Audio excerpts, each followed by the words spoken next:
The deafening snap of metal jaws echoed through the pine forest as Abigail Ellsworth's scream tore through the crisp mountain air.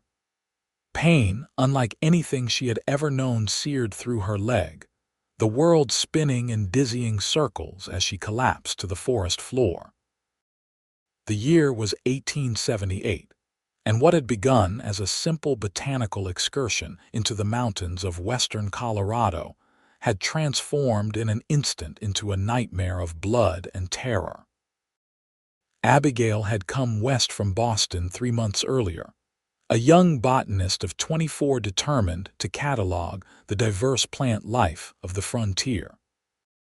Her father, a prominent university professor, had opposed her journey, calling it foolhardy for a woman of education to venture into such uncivilized territory. But Abigail had been resolute, and now, as she lay bleeding into the pine needles, the trap's rusted teeth buried deep in the flesh of her calf, she wondered if her father's warnings had been right after all. The searing pain threatened to pull her into unconsciousness, but Abigail fought to stay awake.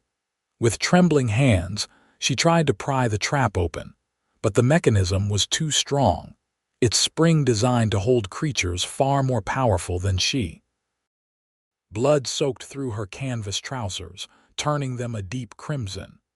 The once peaceful forest seemed to close in around her as shadows lengthened, and the afternoon sun began its descent behind the mountains. "Help!" she called out, her voice breaking. "Please, someone help me!" But only the whisper of wind through the pines answered her cries. Abigail knew she was at least 2 miles from the nearest settlement, having ventured deeper into the wilderness than she'd initially planned. The realization that she might die alone in these woods, her body discovered days or weeks later by some passing hunter, filled her with a cold dread that rivaled even the pain in her mangled leg. Hours seemed to pass, though it might have been only minutes. Time lost meaning as Abigail drifted in and out of consciousness, the pain her only constant companion. The forest grew darker, the temperature dropping as night approached. In her delirious state, she thought she heard hoofbeats, but dismissed it as wishful thinking until a shadow fell across her face. "My God," a deep voice breathed. "What happened to you, madam?"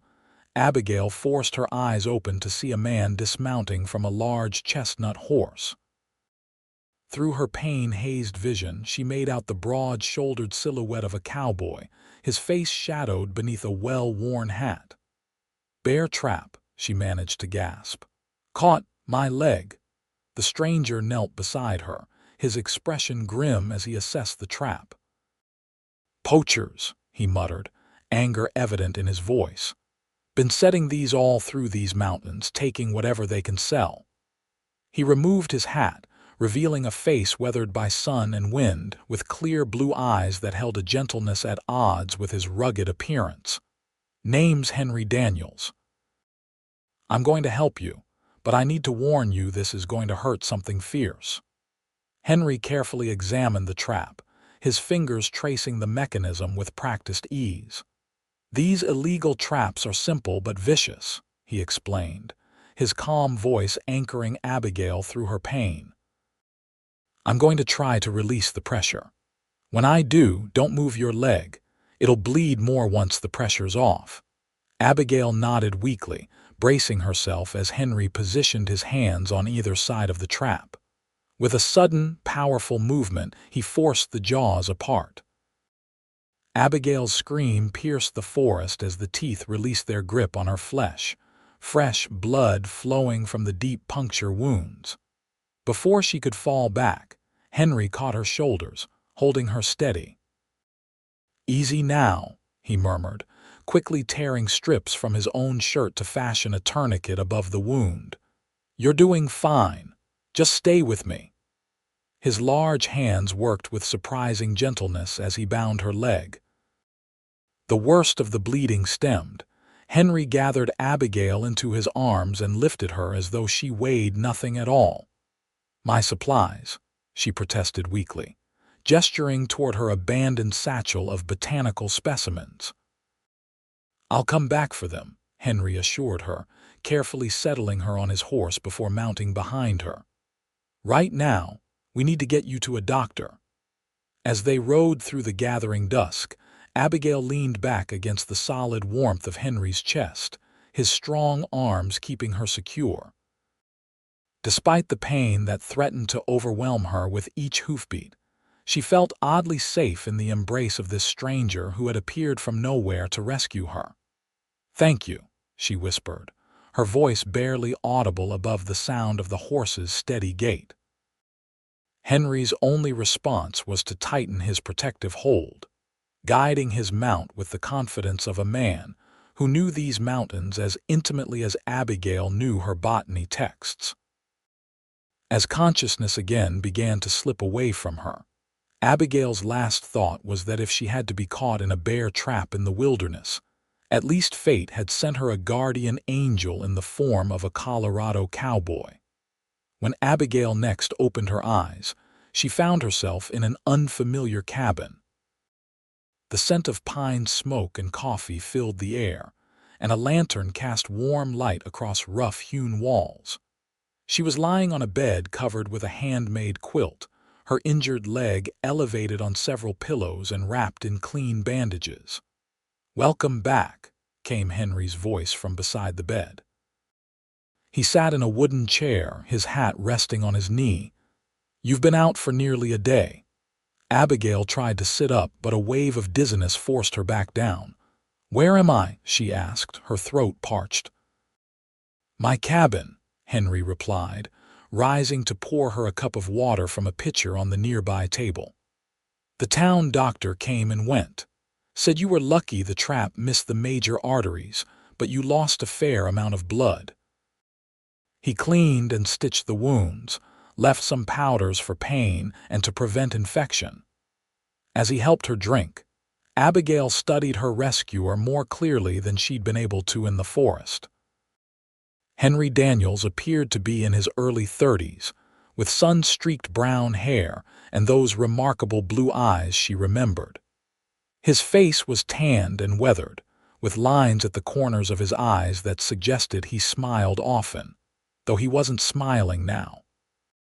His concern was evident in the furrow of his brow. "Thank you," she said sincerely. "I don't know what would have happened if you hadn't found me." Henry shook his head. "No need for thanks. Anyone would have done the same." "I doubt that," Abigail replied. "Not everyone would take in a stranger and tend to them for days." A slight smile finally creased Henry's face. "Well, I couldn't very well leave a lady to fend for herself with a mangled leg, could I? Besides, Dr. Simmons said you shouldn't be moved for at least 2 weeks, not with those wounds. So it seems you're stuck with me for a spell, Miss Ellsworth." "Abigail Ellsworth," she supplied. "I'm a botanist from Boston. I've been documenting plant species in the region." Henry's eyebrows rose. "A lady botanist? That's not something you see every day in these parts." "Nor in Boston," Abigail admitted with a small smile. "My father is a professor at Harvard. He believes women have no place in scientific pursuits, but I've always found the natural world fascinating." "Well, Miss Ellsworth, you certainly picked a dangerous spot for your plant hunting. That area's known for poachers. They set traps for beaver, bear, whatever will bring a price." Abigail winced as she shifted slightly, a sharp reminder of her encounter with those illegal traps. "I was following a particularly unusual strain of columbine. I should have been more careful." "We retrieved your satchel," Henry said, gesturing to her canvas bag resting on a nearby table. "Your specimens seem intact, though I can't say I understand the appeal of pressed flowers enough to risk life and limb." Despite her pain, Abigail felt a smile touch her lips. "They're more than just pressed flowers, Mr. Daniels. They're documentation of species that may be unique to this region. Scientific discovery." Henry held up his hands in surrender. "Far be it from me to question a lady's scientific pursuits. I'm just a simple rancher." For the first time, Abigail noticed the subtle signs of the life Henry led: the calloused hands, the faint smell of horses and leather that clung to him, the simple but sturdy furnishings of the cabin. "This is your ranch, then?" Henry nodded. "Such as it is. 500 acres, a decent herd of cattle, and a few good horses. It's not much compared to some of the big operations, but it's mine, free and clear." There was pride in his voice, and Abigail found herself curious about this solitary cowboy who had saved her life. "Do you run it alone?" "I've got 2 hands who help with the cattle. They bunk in a small cabin near the main corral. But otherwise, yes, it's just me." Something flashed across his face, a momentary shadow of old pain, quickly masked. "Been that way for a few years now." Before Abigail could inquire further, a wave of pain shot through her leg, drawing a gasp from her lips. Henry was immediately on his feet, retrieving a small packet from the table. "Doctor's orders," he said, mixing the powder into water. "This will help with the pain, though it'll likely put you back to sleep." Abigail accepted the bitter medicine gratefully. As the pain began to subside, she felt sleep tugging at her consciousness once more. "You've been very kind, Mr. Daniels," she murmured.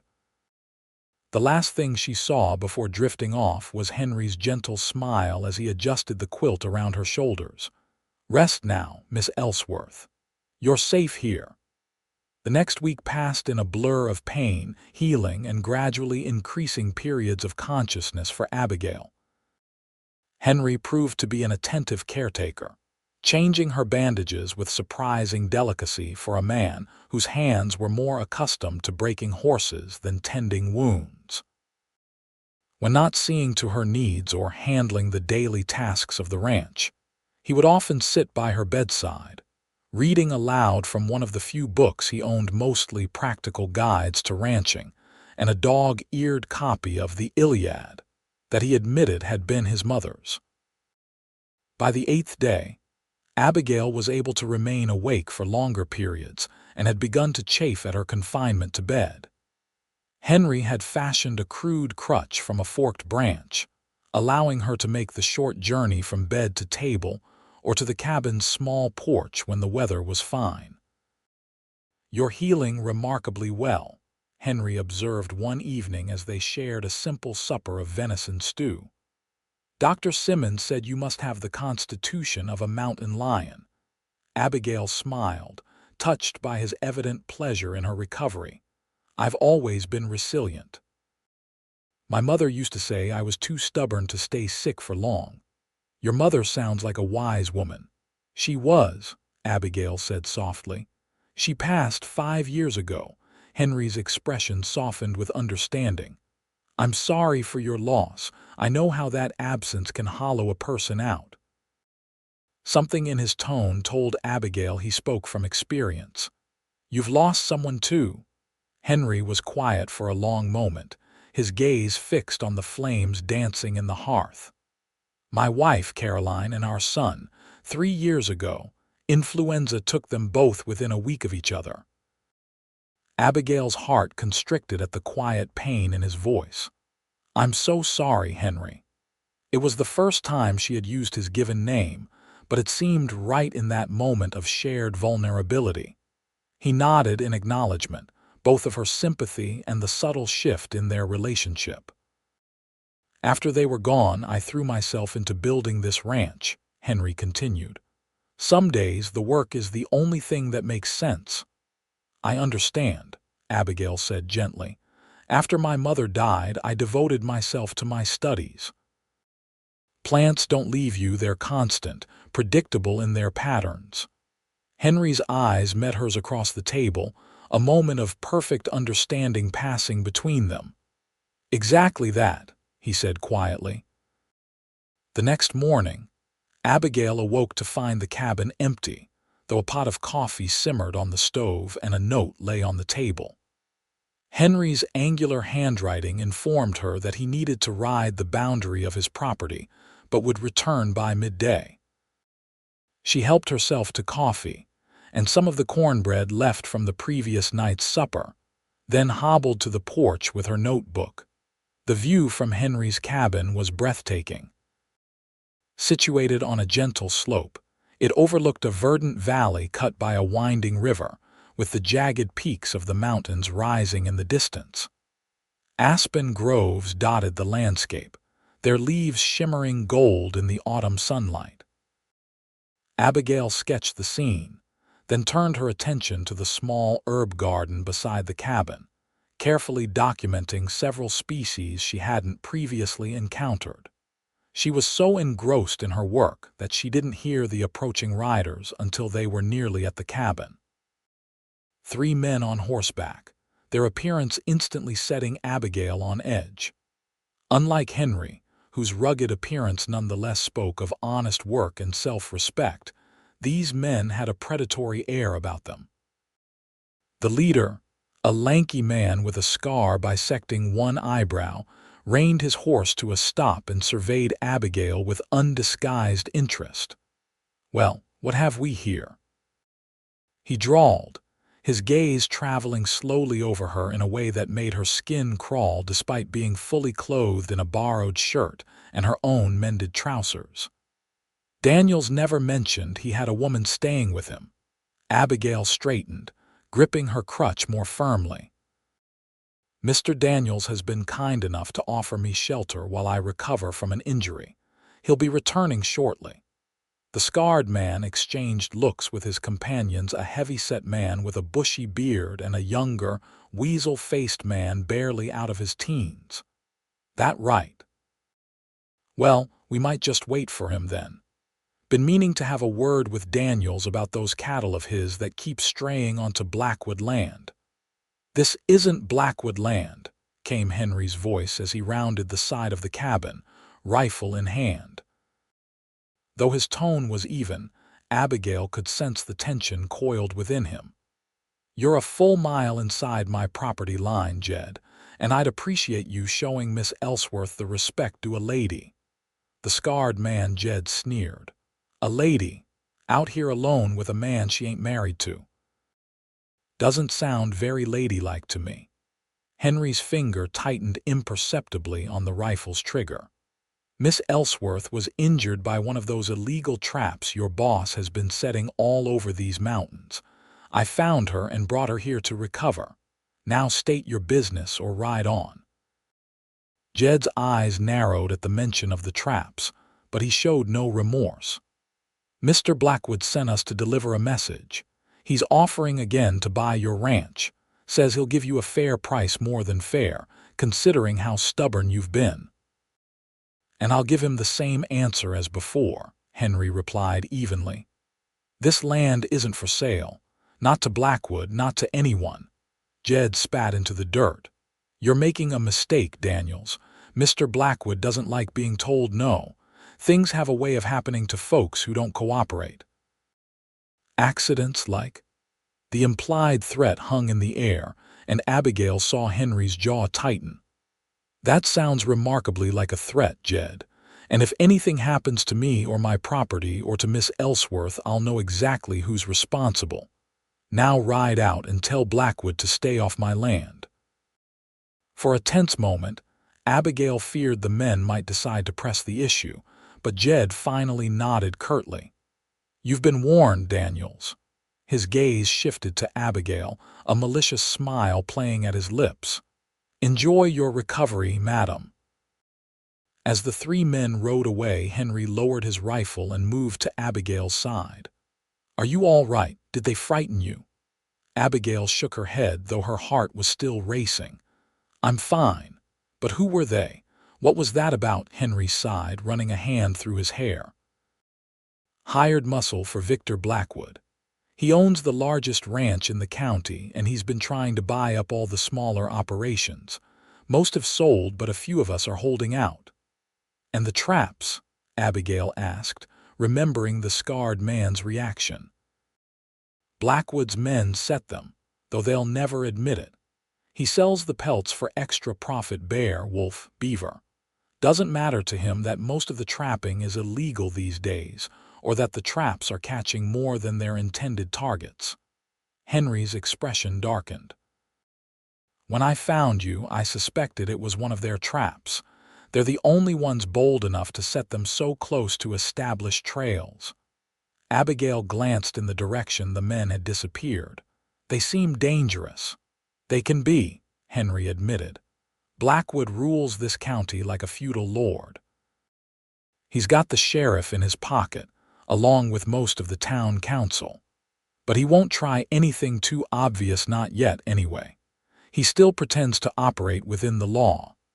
The realization that she had inadvertently stepped into the middle of a local power struggle left Abigail feeling unsettled. Perhaps I should try to make arrangements to return to town. I wouldn't want to bring trouble to your door. Henry's expression softened as he looked at her. You're no trouble, Abigail, and you're not ready to travel yet, not on that leg. Besides, he added with a faint smile, I've been standing up to Blackwood for 3 years now. Having you here won't change that one way or another.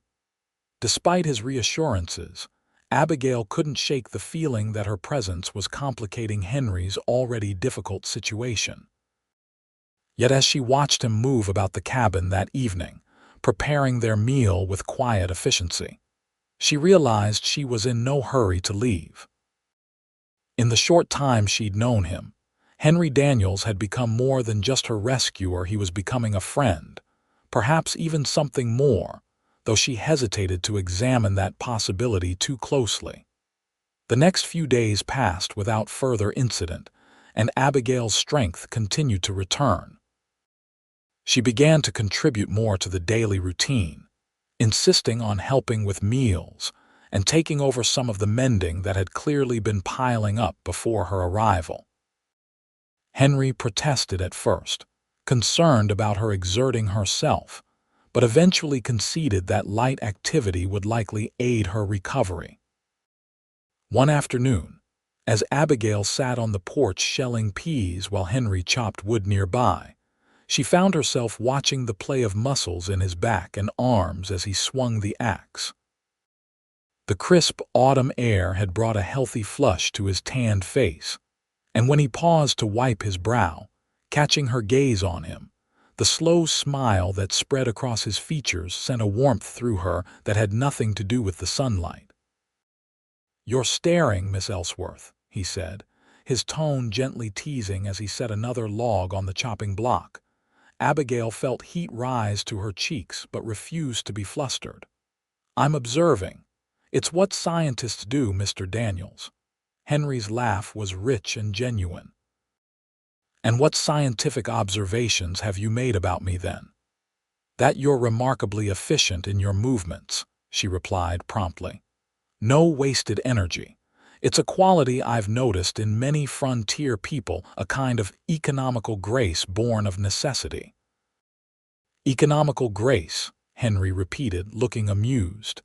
"That's a fancy way of saying I know how to swing an axe without tiring myself out too quick." "Perhaps," Abigail admitted with a smile, "but it's more than that. You move through the world as though you belong in it, as though you understand your place within it." Henry set down the axe and moved to sit beside her on the porch steps, reaching for a handful of pea pods to shell. "And you don't feel that way?" he asked, his perceptiveness catching her off guard. Abigail considered the question, her fingers working automatically. "I've always felt somewhat out of step. In Boston, I was too interested in the natural world to be a proper society lady, too female to be taken seriously as a scientist. Out here, I'm too Eastern, too educated, a curiosity at best, a nuisance at worst." "Not to me," Henry said quietly. Their hands brushed as they both reached for the same pea pod and neither pulled away immediately. "I think your passion for knowledge is admirable. The world needs more people willing to look closely at what others take for granted." The sincerity in his voice touched something deep within Abigail. "Thank you," she said softly, "for understanding and for everything else." Their eyes met, and for a breathless moment, Abigail thought Henry might lean closer. Instead, he cleared his throat and resumed shelling peas. "Dr. Simmons will be by tomorrow to check on your progress. He mentioned in town that you're recovering well." "Yes, I hardly need the crutch anymore, except by the end of the day when the leg begins to tire." Abigail tried to ignore the faint disappointment she felt at the change in subject. "Soon, I'll need to think about continuing my research. The university is expecting my findings by spring." Henry nodded, his expression carefully neutral. "Of course, you have your work to return to." Before Abigail could respond, the distant sound of hoofbeats drew their attention. Henry was immediately on his feet, hand moving instinctively toward the rifle that leaned against the cabin wall. But as the rider came into view, his posture relaxed. "It's just Sam, one of my hands," he explained as a young man on a pinto mare approached the cabin. Sam reined his horse to a stop, touching the brim of his hat in greeting. "Afternoon, boss, madam." He turned back to Henry, his expression serious. "We've got trouble at the north pasture. Someone cut the fence and drove about 20 head of your cattle onto Blackwood land. When Jake and I tried to round them up, Blackwood's men ran us off, said the cattle were on their property now, so they belonged to Blackwood." Henry's face hardened. "When did this happen?" "This morning. Jake's keeping an eye on them from the ridge, but they've got the cattle penned in Blackwood's corral now." "Cattle rustling," Henry muttered. "Blackwood's getting bolder." Abigail could see the anger simmering beneath his calm exterior. "What will you do?" Henry turned to her, conflict evident in his eyes. "I need to go deal with this. Those cattle represent a significant portion of my livelihood." "Of course you must go," Abigail said firmly. "I'll be fine here." Henry hesitated. "After those men came by the other day." "I don't like leaving you alone." "I'm much better now," she insisted. "And I'm perfectly capable of handling myself for a few hours. Besides, Sam said your other hand is watching the cattle, so Blackwood's men are likely all occupied there." Still, Henry looked uncertain. "Sam can stay with you, no," Abigail interrupted. "You'll need all the help you can get. I have your spare rifle, and I assure you my father made certain all his children knew how to shoot." She smiled reassuringly. "Go, recover your cattle. I'll have supper waiting when you return." Finally, Henry nodded. "All right. But keep the doors locked, and if anyone comes by, I'll be cautious," she promised. As Henry gathered his gear and mounted his horse, he paused beside the porch where Abigail stood. "I'll be back as soon as I can," he said, his eyes conveying concern that went beyond that of a host for his guest. "I know," Abigail replied softly. She watched as Henry and Sam rode away, the autumn sun casting long shadows across the valley as they disappeared from view. True to her word, Abigail spent the afternoon preparing a hearty stew, moving about the cabin with growing confidence despite her healing leg.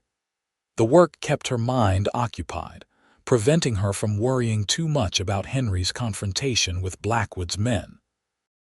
She had just set the stew to simmer when a noise from outside caught her attention, not the expected sound of returning horses, but the creak of a floorboard on the porch. Heart pounding, Abigail reached for Henry's spare rifle, checking that it was loaded as footsteps approached the door. A sharp knock followed. "Who's there?" she called, positioning herself behind the heavy oak table that would provide some cover if needed. "Miss Ellsworth," came a woman's voice. "My name is Martha Wilson. I'm from town, the doctor's wife. I've brought some supplies he thought might be useful for your recovery." Relieved but still cautious, Abigail moved to the door. "Just a moment," she called, peering through the small window beside it. A woman of middle years stood on the porch, a basket over her arm, her expression open and kind. No one else was visible, though Abigail checked carefully for signs of an ambush before unbolting the door. "Mrs. Wilson," she greeted, keeping the rifle visible but lowered. "I apologize for the caution. I wasn't expecting visitors." The older woman's eyes widened slightly at the sight of the weapon, but she smiled understandingly. "No need to apologize, dear. These are uncertain times, and a woman alone should always be careful." She extended the basket. "Dr. Simmons asked me to bring these by. Some healing salve, fresh bandages, and I added a few things from my own kitchen. Living with just men, I imagine Mr. Daniels's pantry lacks certain niceties." Abigail accepted the basket gratefully, inviting Mrs. Wilson inside. As they shared tea, the doctor's wife proved to be a valuable source of information about the local community, including the conflict between Henry and Victor Blackwood. "Henry's one of the few who stood up to that man," Mrs. Wilson said, her normally gentle features hardening. "Blackwood came here 5 years ago with money from back east. No one knows exactly how he made his fortune, but rumors suggest it wasn't through honest means. He bought the largest ranch in the county and has been expanding ever since, pushing out smaller operators through whatever methods necessary. Henry mentioned that Blackwood has been trying to buy his land," Abigail said, pouring more tea. Mrs. Wilson nodded grimly. "That ranch means everything to Henry, especially after losing Caroline and little Thomas. It's not just land to him, it's their dream, their legacy." "He told me about his family," Abigail said softly. "It's a terrible loss, indeed. Many thought he might sell up and move on after they passed, but Henry just dug in deeper. He's a good man, one of the best I know. This community would be poorer without him." Mrs. Wilson studied Abigail with shrewd eyes. "He seems quite taken with you, my dear." Abigail felt herself flush. "We're merely friends. He saved my life, and I'm grateful for his care." The older woman smiled knowingly but didn't press the issue. "Well, I should be getting back to town before dark. Robert will be by tomorrow to check on you, but if you need anything before then, you send word." She paused at the door. "And Miss Ellsworth, whatever happens with Henry, he deserves happiness. He's been alone too long." After Mrs. Wilson's departure, Abigail found herself pondering the woman's words as she tended the stew. Was Henry truly taken with her, as Mrs. Wilson suggested? And what of her own feelings? She had certainly come to admire him, his quiet strength, his integrity, the gentle way he cared for her despite his own burdens. But she had her life in Boston, her research, her career. Any attachment formed in these circumstances was surely influenced by her vulnerable position and his heroic role in saving her. Yet when she thought of leaving, of returning to her solitary academic life in Boston, a hollow feeling opened within her chest. Her reflections were interrupted by the sound of approaching horses. Relieved, Abigail moved to the window, expecting to see Henry returning victorious. Instead, her blood ran cold at the sight of Jed and his 2 companions from before, along with 2 additional men she didn't recognize. Moving quickly, Abigail retrieved the rifle and positioned herself behind the table once more. The men dismounted, and Jed swaggered to the door, pounding on it with far more force than necessary. "Open up, Miss Ellsworth. We know you're in there alone. Daniels and his boys are busy elsewhere." Abigail's mouth went dry with fear, but she forced her voice to remain steady. "What do you want, Mr. Jed?" "Just a friendly visit," came the mocking reply. "Mr. Blackwood would like to speak with you about your situation.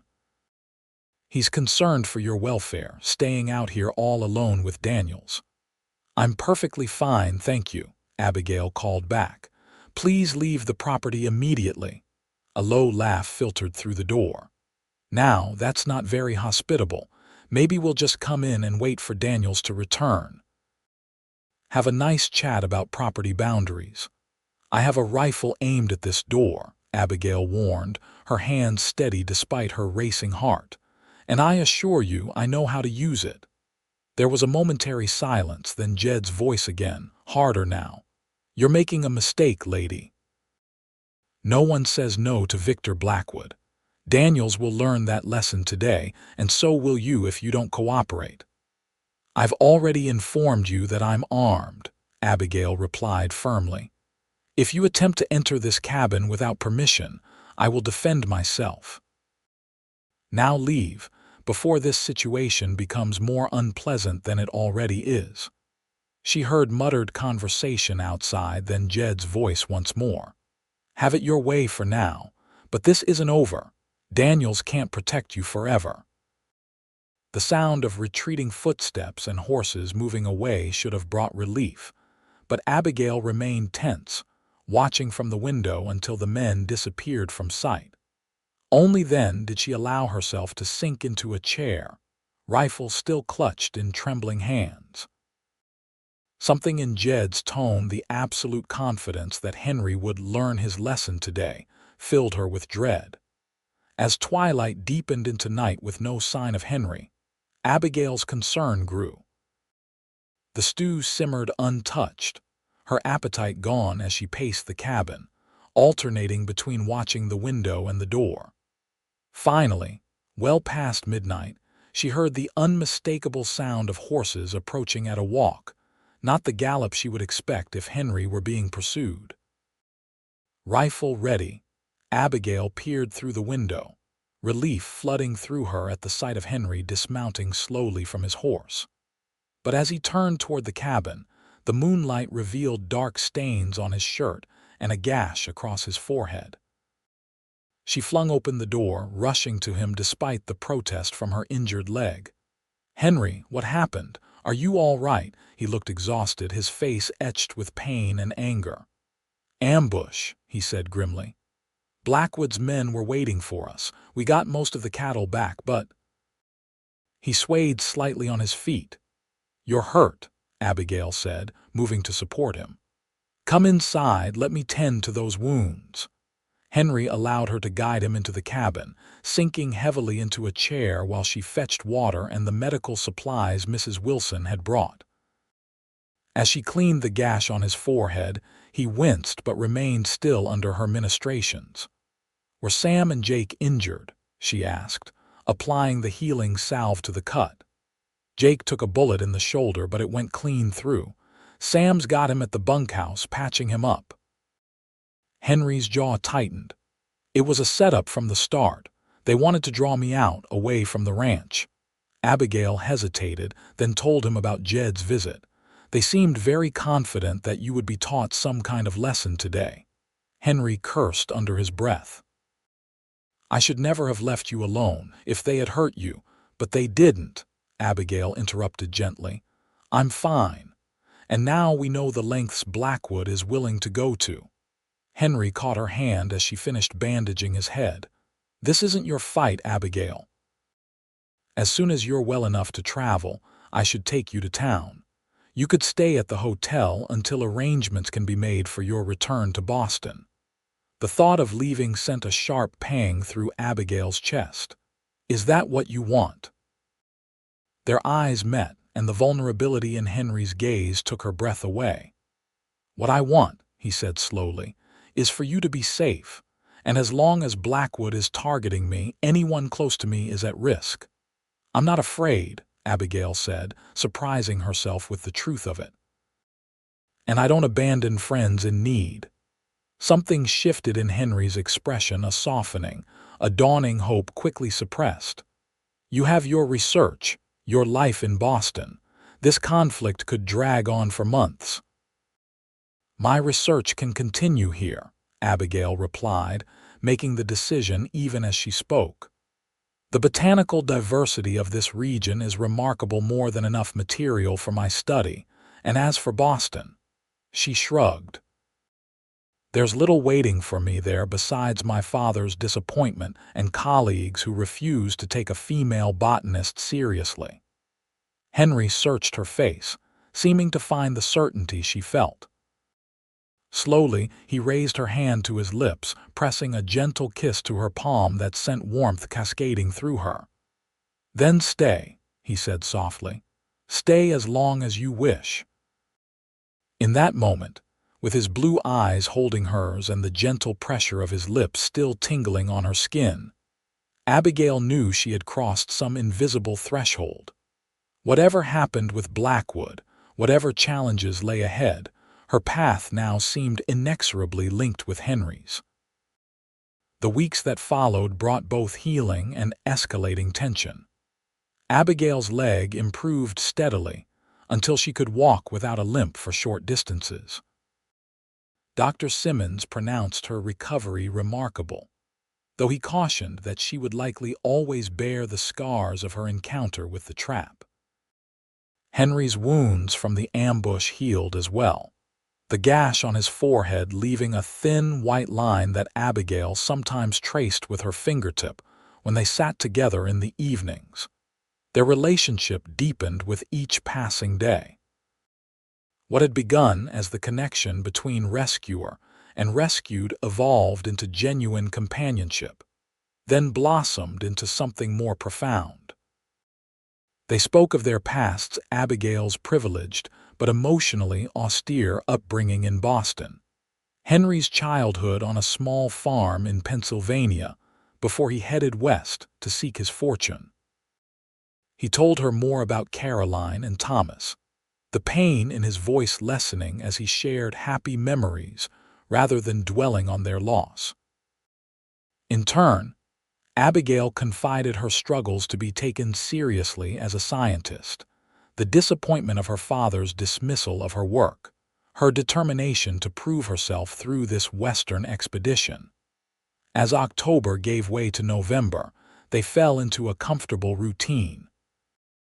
Mornings were spent on ranch work, Henry tending to the cattle and horses, Abigail helping with household tasks and establishing a small indoor garden of medicinal herbs by the cabin's sunniest window. Afternoons often found them riding together, with Abigail cataloging the diverse plant life of the valley, while Henry pointed out landmarks and shared the history of the area.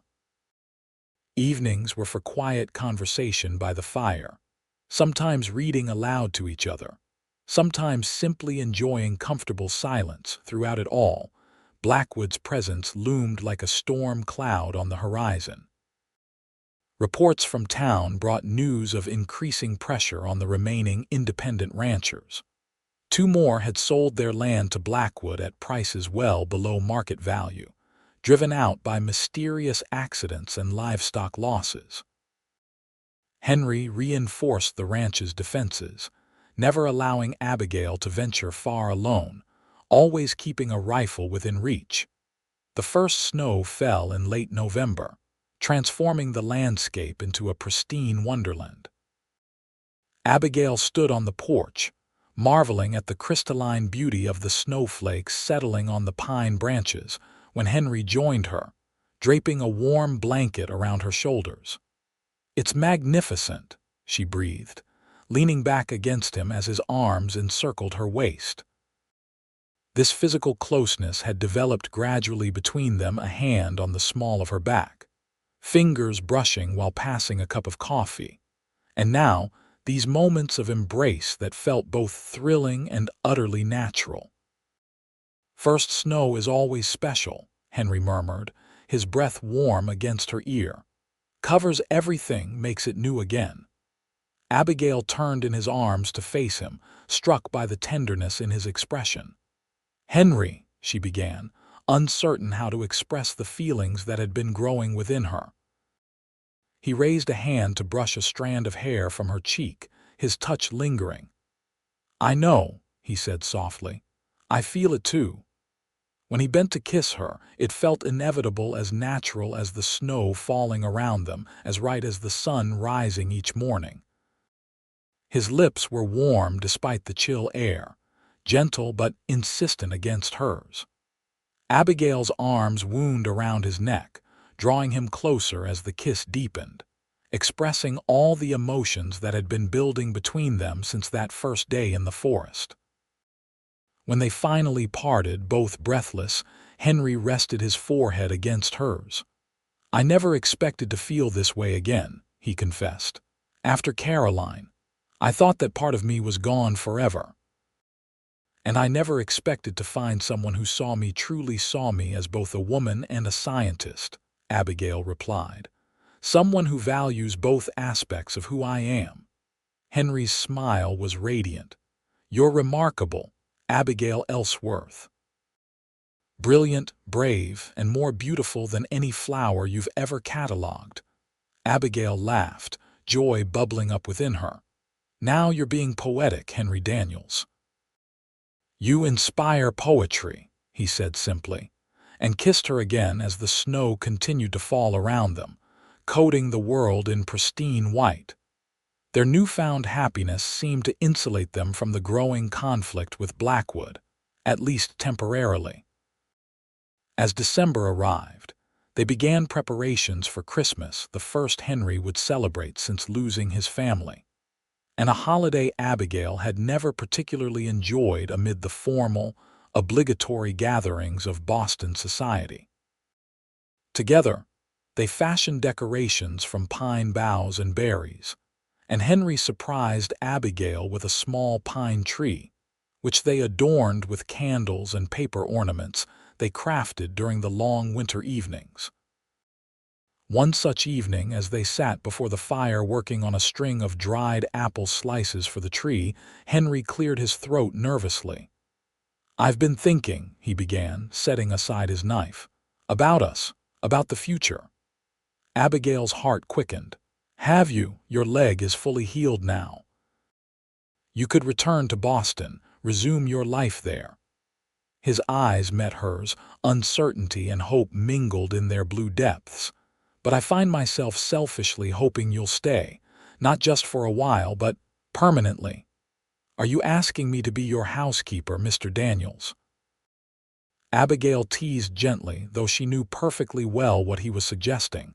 Henry took her hands in his expression earnest.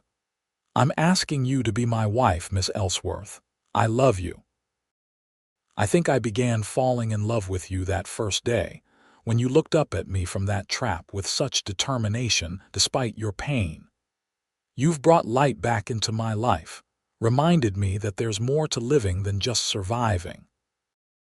Tears welled in Abigail's eyes, but they were tears of joy. "I love you too, Henry.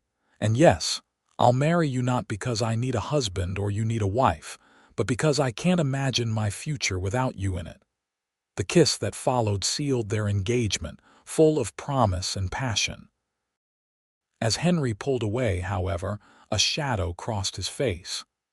"Blackwood won't take this news well. He's been using your presence here to spread rumors in town, suggesting impropriety. A wedding will only enrage him further." "Let him be enraged," Abigail said firmly. "We can't let fear of that man dictate our lives." Henry nodded, his resolve matching hers. "You're right. We'll be married at Christmas if that suits you. A new beginning for both of us." News of their engagement spread quickly through the small community. Dr. Simmons and his wife were the first to offer congratulations, followed by several neighboring ranchers who had resisted Blackwood's pressure. Even the town minister, who had initially been skeptical of Abigail's extended stay at Henry's ranch, seemed pleased by the announcement of their upcoming wedding. Blackwood's reaction, however, was swift and vindictive. 3 days after Henry and Abigail's engagement became known, they awoke to find one of Henry's prized horses dead in the corral, its throat cut in the night. A warning, unmistakable in its cruelty. That same day, a letter arrived from the bank in town, informing Henry that his loan was being called in immediately, a loan he had been steadily repaying for years without incident. "Blackwood's influence," Henry said grimly, crumpling the letter. "He must have pressured the bank." Abigail's mind raced. "What does this mean? Can you pay it?" Henry ran a hand through his hair. "Not all at once, no. I've been reinvesting most of the ranch's profits into expanding the herd and improving the land. I have some savings, but not enough to cover the entire loan." "Then we'll use my money," Abigail said decisively. "I have funds from my family trust more than enough to clear the debt." Henry's pride warred visibly with practicality. "Abigail, I can't ask you to do that. You're not asking, I'm offering. We're to be married, Henry. What's mine is yours." She took his hands. "This isn't charity, it's partnership, and it's an investment in our future together." After a moment's hesitation, Henry nodded. "Thank you, but this is only the beginning. Blackwood won't stop until he has what he wants." "Then we'll have to show him that he can't always get what he wants," Abigail replied, a plan already forming in her mind. The following day, they rode into town together, their first visit since Abigail's injury. The small settlement consisted of a main street lined with wooden buildings, a general store, the bank, a saloon, a small hotel, the doctor's office, and a handful of other businesses. As they tied their horses outside the bank, Abigail was conscious of curious eyes following them, whispers trailing in their wake. Inside, they were greeted by Mr. Peterson, the bank manager, a thin, nervous man who couldn't quite meet Henry's gaze. "Mr. Daniels, Miss Ellsworth. What can I do for you today?" "We've come to settle my loan," Henry said, his voice leveled despite the anger Abigail knew he felt at the bank's betrayal. Mr. Peterson's eyes widened. "All of it. But that's exactly what your letter demanded," Henry interrupted. "Miss Ellsworth and I would like to clear the debt today in full." Flustered, the banker led them to his office, where Abigail presented a draft from her Boston bank. As Mr. Peterson processed the transaction, the office door opened to admit a tall, elegantly dressed man with silver-streaked dark hair and cold eyes. "Victor Blackwood." "Well, well," he said smoothly, his gaze sliding from Henry to Abigail. "The happy couple. I'd hoped to have the pleasure of meeting the lady who's captivated our local rancher." Henry's posture stiffened, but his voice remained calm. "Mr. Blackwood, I don't believe we have any business to discuss." "On the contrary," Blackwood replied, seating himself uninvited. "I understand you're settling your loan today. A surprising development, given your financial situation." "Not so surprising," Abigail interjected, meeting the man's calculating gaze directly.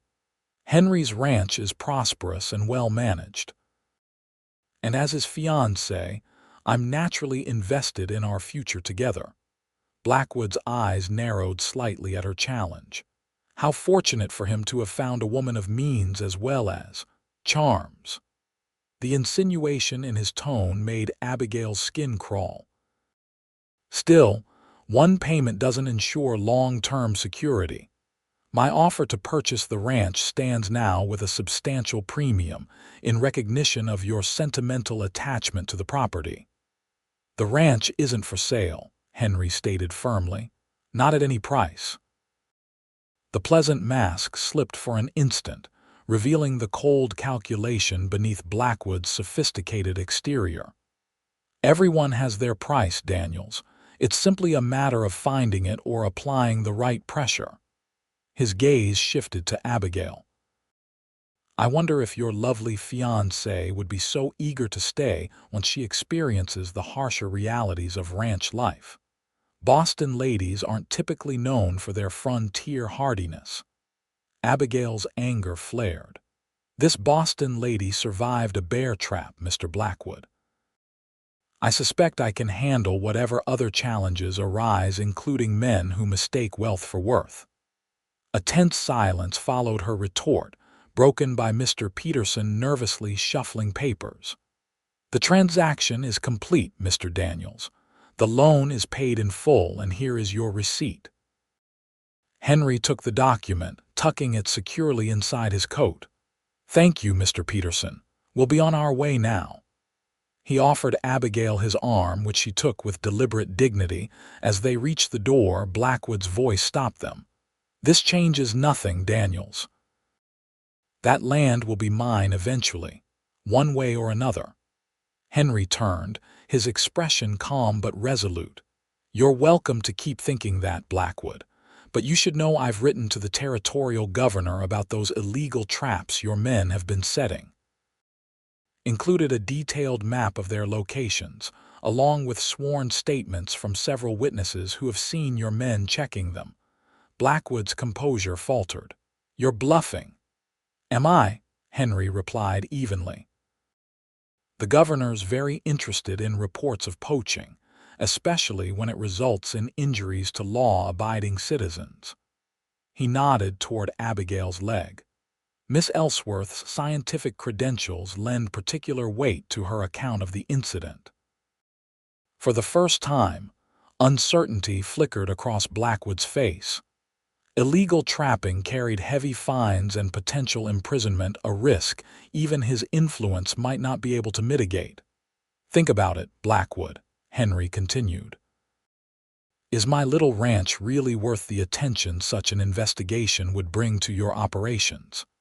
Because I promise you, if anything happens to me, Abigail, or anyone else I care about, those letters go directly to the territorial capital. I've arranged it all very carefully. Without waiting for a response, Henry guided Abigail from the bank, leaving Blackwood seething behind them.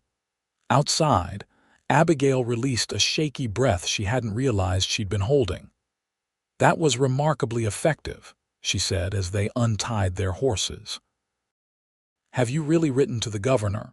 Henry's lips curved into a smile. Not yet, but I will tonight. It's time we stopped reacting to Blackwood and started making him react to us. Abigail felt a surge of admiration for this man who faced threats with such steady courage. I'm proud to be marrying you, Henry Daniels. His eyes softened as he helped her mount her horse. And I'm the luckiest man in Colorado to be marrying you, Abigail Ellsworth. As they rode back to the ranch, side by side through the snow-covered landscape, Abigail felt a new sense of purpose. The path ahead might not be easy, but together, they would forge it scientist and cowboy, Eastern sophistication and frontier strength, united against whatever challenges awaited. The weeks leading up to Christmas passed in a flurry of wedding preparations and strategic planning. True to his word, Henry sent detailed documentation of Blackwood's illegal trapping operations to the territorial governor, along with Abigail's scientific observations of the environmental impact and her personal account of her injury. They received word that an investigation would commence after the new year, not an immediate solution to their problems, but a significant step toward curbing Blackwood's power in the region. Meanwhile, the community's response to their engagement heartened both Henry and Abigail. Mrs. Wilson organized a small gathering of local women to help Abigail prepare for the wedding, bringing gifts of handmade linens and preserved foods. Several neighboring ranchers offered extra hands for Henry's winter cattle work, allowing him more time to reinforce the ranch's security and prepare their home for the upcoming nuptials. Even the townspeople who had initially viewed Abigail with suspicion seemed to warm to her, especially after she used her botanical knowledge to help the local schoolteacher develop a science curriculum. The wedding was set for Christmas Eve, a date that held special meaning for Henry as it had been his parents' anniversary. Abigail wrote to her father, informing him of her marriage and her decision to remain in Colorado permanently. His reply was predictably disapproving, but she found that his criticism no longer held the power to wound her as it once had. Her life was here now, with Henry, building something meaningful together. On the morning of Christmas Eve, Abigail stood before the small mirror in what had become their bedroom, smoothing the skirts of her wedding dress, a creation of ivory silk that Mrs. Wilson and the other women had helped her fashion from fabric ordered from Denver. Her hair was arranged in a simple but elegant style, adorned with sprigs of pine and winter berries. "You look beautiful," came Martha Wilson's voice from the doorway. "Henry won't be able to take his eyes off you." Abigail turned, smiling nervously. "Do you really think so?" "It's not as elaborate as what I would have worn in Boston, but it's perfect," Martha assured her, stepping forward to adjust a stray curl. "And far more suitable for a Colorado bride than some fussy Eastern concoction." She squeezed Abigail's hands. "You belong here, my dear. I've watched you these past months, seen how you've adapted, how you've embraced this life.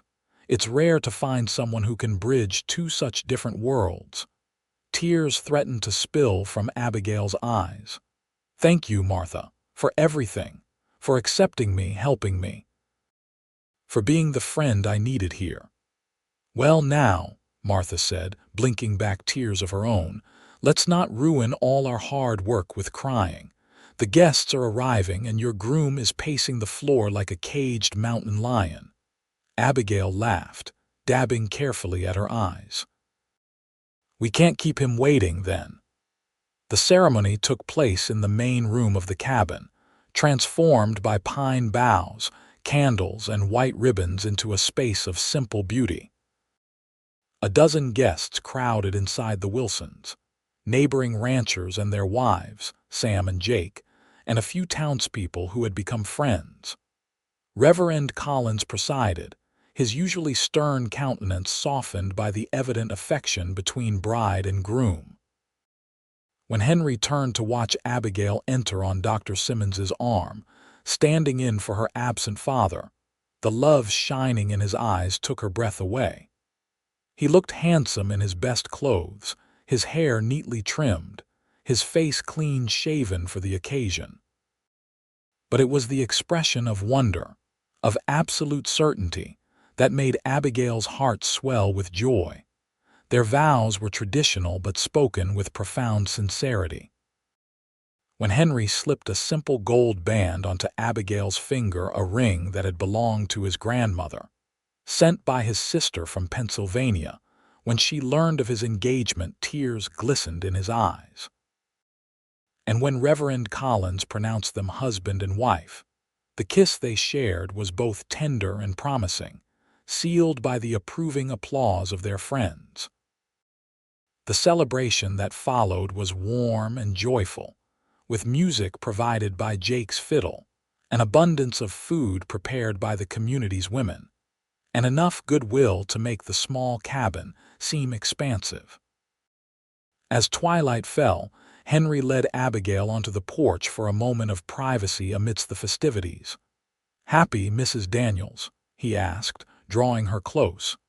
"Completely, Mr. Daniels," she replied, savoring the new name, "though I might continue to use Ellsworth for my scientific publications." Henry chuckled. "Dr. Abigail Ellsworth Daniels, it has a distinguished ring to it." Abigail raised an eyebrow. "Doctor, I've been corresponding with the university in Denver," Henry admitted. "Shared some of your research notes with your permission, of course, from the work you've been doing here. They're quite impressed. There might be an opportunity for you to complete your doctorate there while continuing your field research." Overwhelmed by this unexpected gift, Abigail threw her arms around his neck.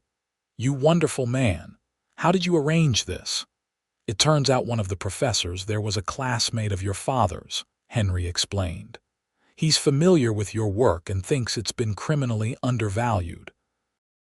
He's eager to sponsor your continued research." "This is the best wedding gift I could have imagined," Abigail said, kissing him soundly. "Though I do have something for you as well." She guided him to a small bench on the porch and retrieved a package from where she had hidden it earlier. Henry unwrapped it carefully, revealing a handsome leather-bound volume. "Open it," Abigail urged. Inside, he found pages of her careful drawings, botanical illustrations of the plants indigenous to their valley, each labeled with both scientific and common names, along with notes on their properties and uses. Interspersed with the scientific documentation were more personal sketches. The cabin in different seasons, the view from their porch, Henry himself working with the horses, his profile as he read by firelight. "It's a record of our beginning," Abigail explained softly. "Science and sentiment intertwined just like us." Henry traced the drawings with gentle fingers, visibly moved. "It's beautiful, Abigail, a treasure." He pulled her close, resting his forehead against hers.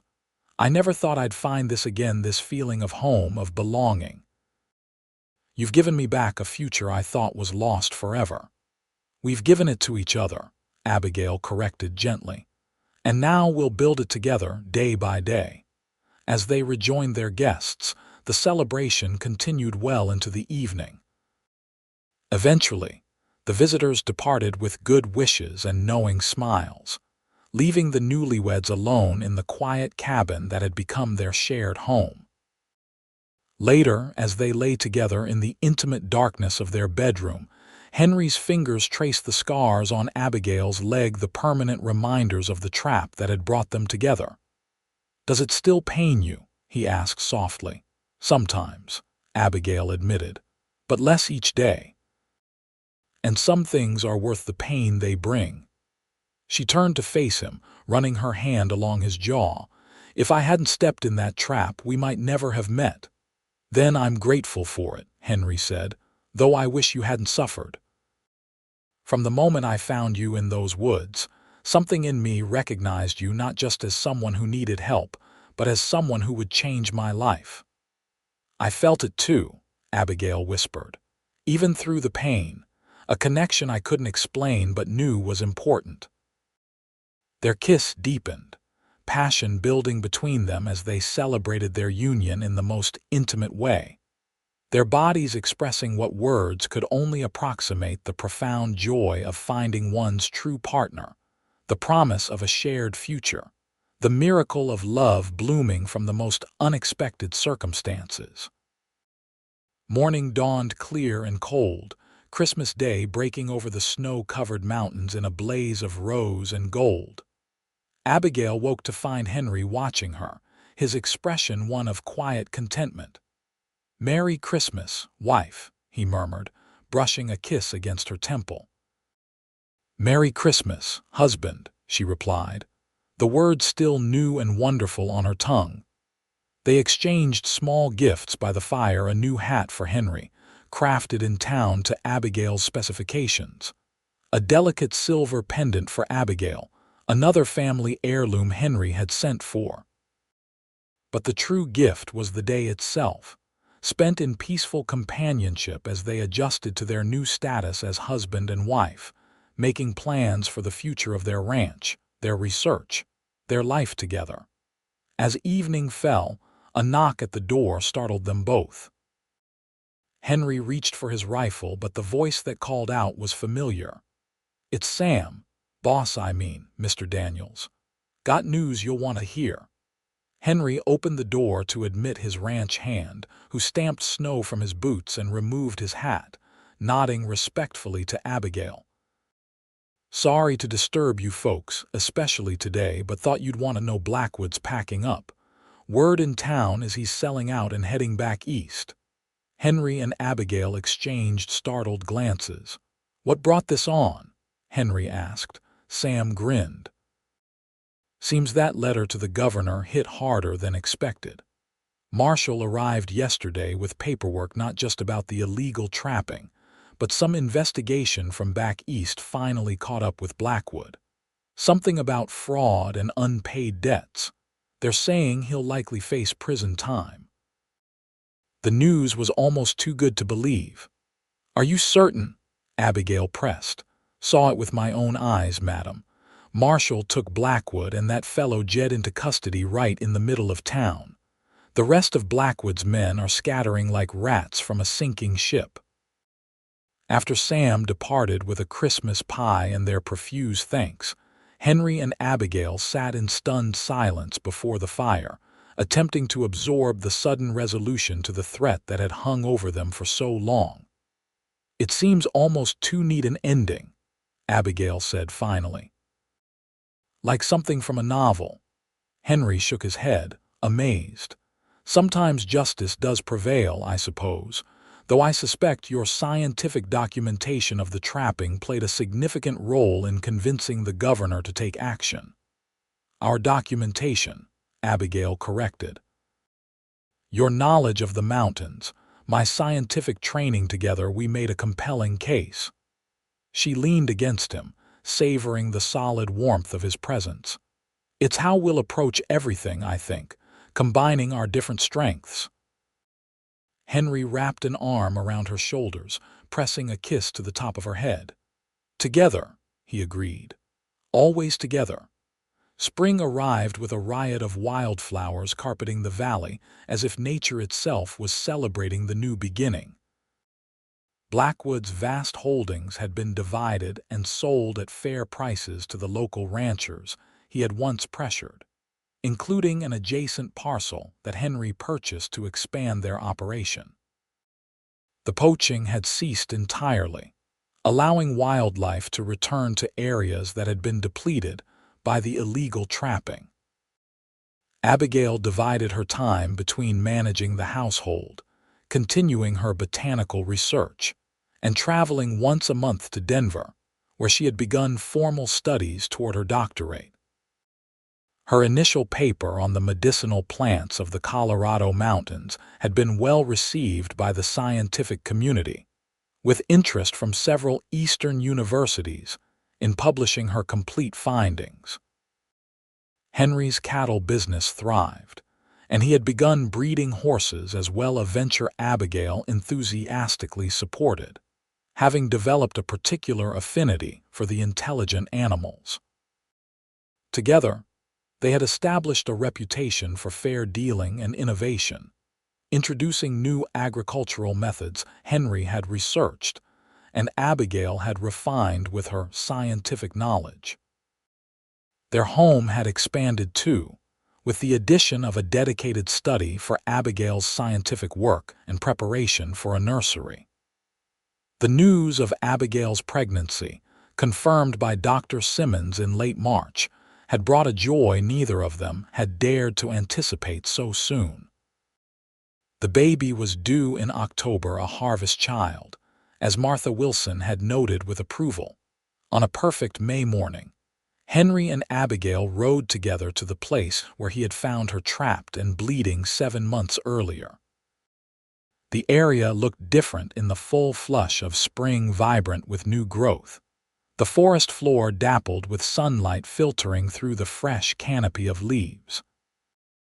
It's strange, Abigail mused as they dismounted, her hand instinctively moving to the slight swell of her belly beneath her riding skirt. I should feel only negative associations with this place, but instead, I feel a kind of gratitude. Henry took her hand, helping her navigate the uneven ground. I know what you mean. This spot marks the beginning of everything good in my life now. They had come to place a marker, not a monument to pain, but a simple stone cairn engraved with their initials and the date of their first meeting. A private commemoration of the moment that had altered both their lives irrevocably. As Henry arranged the final stone, Abigail knelt beside him, adding a small bunch of columbine, the same flower she had been tracking when she stepped into the trap. For new beginnings, she said softly. Henry helped her to her feet, drawing her into his embrace. I love you, Dr. Daniels, he murmured against her hair. And I love you, Mr. Daniels, she replied, lifting her face for his kiss. Every day, in every way, more and more. They rode back to their ranch side by side, as equal partners in the life they were building together. Behind them, the marker stood as a testament to the unexpected paths life could take, how a moment of terrible pain could lead to profound joy, how a trap meant for destruction could instead be the catalyst for a love strong enough to transform two wounded souls into something greater than either could have become alone. As the years passed, their family grew, first with the birth of their son Thomas, named for the child Henry had lost, and later with twin daughters, Elizabeth and Margaret. The ranch prospered, becoming one of the most successful operations in the county. Abigail completed her doctorate and published several influential works on Western botany, earning respect from scientific communities that had once dismissed her. Henry expanded his breeding program, developing a line of horses known for their intelligence and stamina. They faced challenges, of course harsh winters, economic downturns, the normal conflicts of two strong-willed individuals building a life together. But through it all, their foundation remained solid, built on mutual respect, shared purpose, and a love that had begun in the most unlikely circumstances. On their 20th anniversary, surrounded by their children, friends, and neighbors, Henry presented Abigail with a specially commissioned painting of the mountain valley, as seen from their porch, the view they had shared each morning for 2 decades. And Abigail gave Henry a revised edition of her first book, Flora of the Colorado Highlands, with a new dedication. To Henry, who found me in my darkest hour and showed me the way home. All paths have led to you, and I would walk none other. That night, as they sat together on the porch watching the sunset paint the mountains in shades of amber and gold, Henry took Abigail's hand, his thumb tracing the thin white scars that still marked her palm from her desperate attempt to free herself from the trap all those years ago. "Any regrets?" he asked softly. Abigail leaned her head against his shoulder, contemplating the life they had built together, the children growing strong and curious under their guidance, the land flourishing under their stewardship, the love that had only deepened with each passing year. "Not one," she replied, her voice filled with absolute certainty. "Every step, even the painful ones, brought me exactly where I was meant to be." As darkness fell and the first stars appeared above the mountains, they remained together on the porch of the home they had created, their hands intertwined, their hearts still beating in rhythm after all these years, the botanist and the cowboy, bound together by a bear trap, by pain endured and healed, and by a love that had transformed them both in ways neither could have imagined on that fateful day in the Colorado wilderness.